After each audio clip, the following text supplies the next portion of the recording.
They are more experienced. It's a fact. So, and if there would be an experienced market, they should sell it because they would be even more rich than they are already. So, but experience is very important in life, but not the only important thing in life. So there are a few other things, and especially in football, I know that, and it's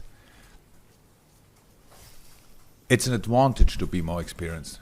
But you can level it with desire, with readiness, with attitude, with work rate. You can level it, and that's good. That's what I love in football.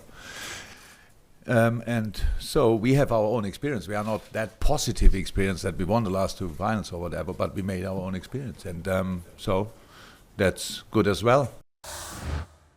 So Jurgen Klopp says Real Madrid have the advantage when it comes to experience. What is that advantage actually worth?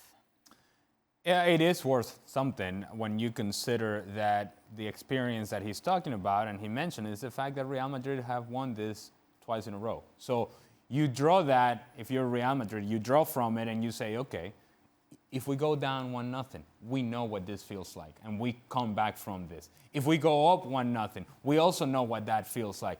All those moments for Liverpool, as they happen in the game, they're going to be new feelings, new scenarios.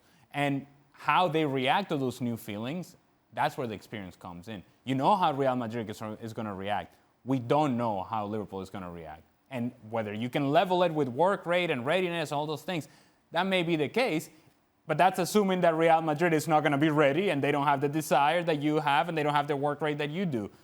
I think Real Madrid will be ready, and that's where experience separates Real Madrid from Liverpool. Is experience the biggest differentiator between these two teams, Shaka? No, I think Real Madrid are a genuinely better team. Yes, I think the experience, though, is invaluable.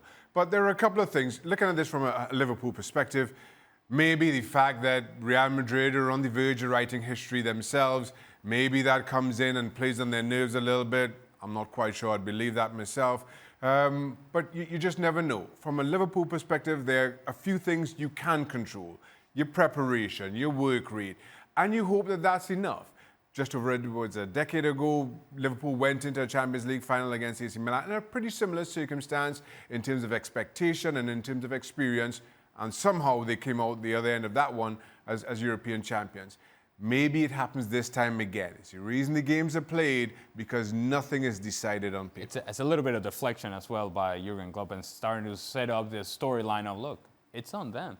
Yeah. We got everything to gain here, and they have everything to lose. You create that narrative, and then you sort of lift that pressure off your team and allow them to be free to play when the game day comes. You know who loves Real Madrid's experience? Dan Thomas? No. Oh. Yeah, well, yeah, he does as well. The SPI, look at the SPI giving Real Madrid a 66% chance to beat Liverpool. The odds makers making Real Madrid a favorite as well. Don't forget, you can watch this match in the United States on ESPN Deportes. Don't miss it.